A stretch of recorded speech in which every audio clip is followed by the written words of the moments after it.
I'm John Bowden. This is Rock History Music. Sometimes people will come up to their friends and say, well, you've been so lucky, when really it's not luck. Luck always has a part in success, but usually it's hard work. There are steps that get someone where they need to be.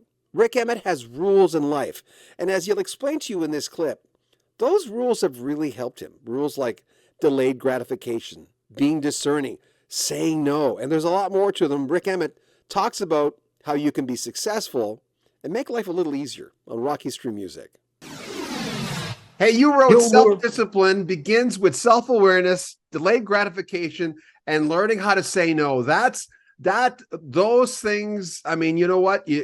I'm not going to say you dumbed it down, but you need to have it in a sentence. I always say you need to the hard to say no. I mean, listen, I just told you I did 30 interviews in 40 days. It seems it's out of control. I can't keep up with this. It's impossible. But I learned to use discipline to sort of going, no, I like doing this. This is fun. When I read that self-discipline, self-awareness, delayed gratification, which don't eat your cake first, and learning how to say no, tell me about that. Well, I mean, when you teach music business courses at a college level, you're eventually going to arrive at things where you go, all right, what needs to be on the curriculum that's true is going to be true for everybody across the board, and those kinds of I don't know what you'd call them, tenets, rules. Rules are meant to be broken, and there's no such thing as rules in a business where everybody's story is a unique story. But I do think there are some things that become kind of self-evident, and I would do like in the early days when I was first building curriculum for the course, I would look around and find things. And there was a guy in Berkeley in the States that taught self-promoting. Peter Spellman taught a self-promoting musician kind of course, and he had a book.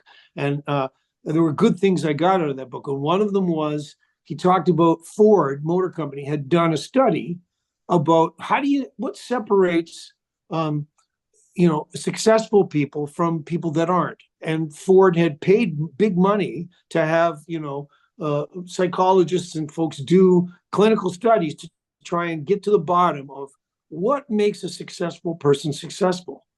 And that study proved beyond a shadow of a doubt that successful people wrote shit down.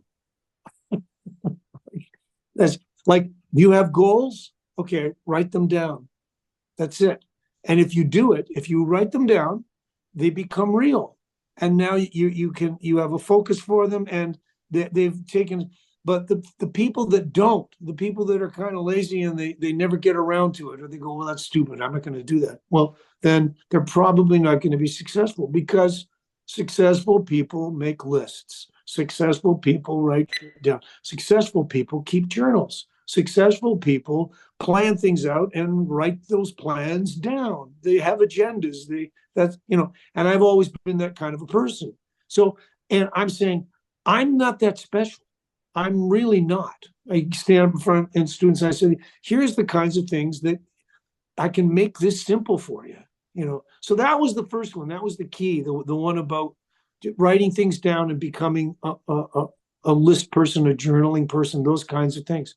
And that led to the other things where you check out studies and you realize, this is what separates the wheat from the chaff. And of course, that leads you to the psychology studies of little kids, where they sit them down in a room and they go, okay, here's a candy. You can have one candy, but if you won't take it, I'm going to leave the room. I got to go and do something. But don't eat the candy. When I come back, I'll give you two. But, and so they do studies to go, the kids that eat the candy right away, as soon as the person leaves the room, versus the kids that learn about delayed, or they have delayed gratification they see the value in it, or they believe in the value of it. So the teacher comes back and gives them two. And so they're ahead of the game. Those kids are probably going to get university degrees. Those kids are going to be the ones that make more money in life. They're the ones that are going to be more successful. So you get a study like that. And so I would stand up in front of a room full of, 35 to 40 people that are, the other side of 20, but haven't got to 30 yet. And I would say, okay, folks, you want a secret of life? Here it is, delayed gratification. Be willing to work today for something that is not going to pay off for another 6 months. Because I can tell you from experience, that was the story of triumph. That was an absolute kind of thing that existed that we shared. Everybody was willing to go, yeah. I mean, in 1978, I was living in a rented house, and my wife and she had a job, daily job, and I was sitting around waiting for gigs and waiting for the American record deal to land, and I'd have to grocery shop using my ChargeX Visa card, and we were buying our groceries on credit because we had no money, none, zero, and it was like thinking, oh boy, but I had faith that, this Triumph thing was going to work. And by the end of 1979, I had a house sitting on an acre of land, and I had a nice car in the driveway, and my What wife was could it, quit. by the way? The Curious. first car that I bought, the first car that I got when I was in Triumph was a Thunderbird. It was a Ford Thunderbird. Wasn't very good, but it was brand new. And then the next one I got was a Camaro Berlinetta, which could go like stink, but it was also bad car. That was to the drive. classy. That was known as the classiest of the Camaros, the Berlinetta. Yeah, it was the fast one. It was the lightest, And also on just snowy roads, it was just woo, Then I think the next one I got was a Jaguar, a Vanden Plas. 12 cylinders. yeah. Yeah. So, and these things were happening relatively quickly in my life, like that I was moving up in the world. And so was my wife, by the way. Her cars were also getting, nicer. So, anyhow. And saying no.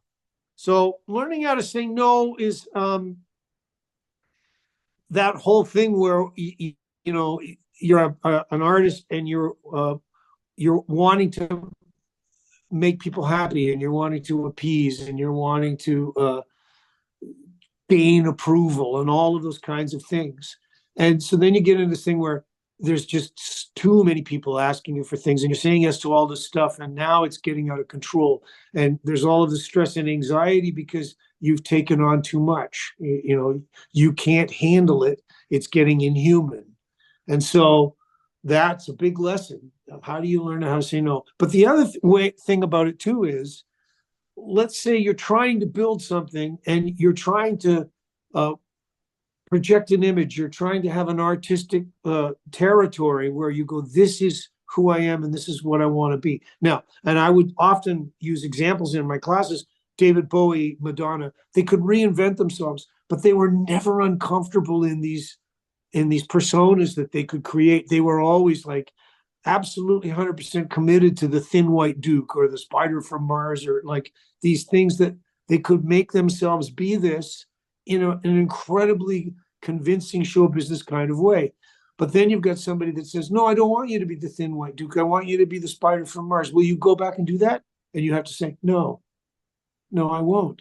And you have to know who you are and what you want, and be able to put that ahead of what somebody else wants from you. Even they might go, well, I'll give you $1 million if you'll be the Spider from Mars. And you go, no, I'm not going to do that. I moved on from that. My rules thing, I should have had one more, which is, money is not the thing that makes the final determination. It should never be the thing that makes you decide I'm going to do it. Sometimes it can be because you need the money, and you can use the money to fuel something else. It'll give you the working budget to do what you really, really want to do. But in some ways, you must protect yourself. And one of the ways you protect yourself is learning how to say no. The other way is to say, well, I don't need that money. I don't want that money. Rik Emmett's autobiography, Lay It on the Line, is available now. There are links at the very top of the description where you can pick it up. Also, if you want to make a donation to the channel, there's a PayPal link, and you can join our Patreon and get early access to all our videos. Remember, like our videos, comment on them because we read all the comments. Subscribe to our channel. You know that always helps. Like the videos and share them on social media. This is John Bowden. More from Rik Emmett in the next 2-3 days on Rocky Street Music. Take care.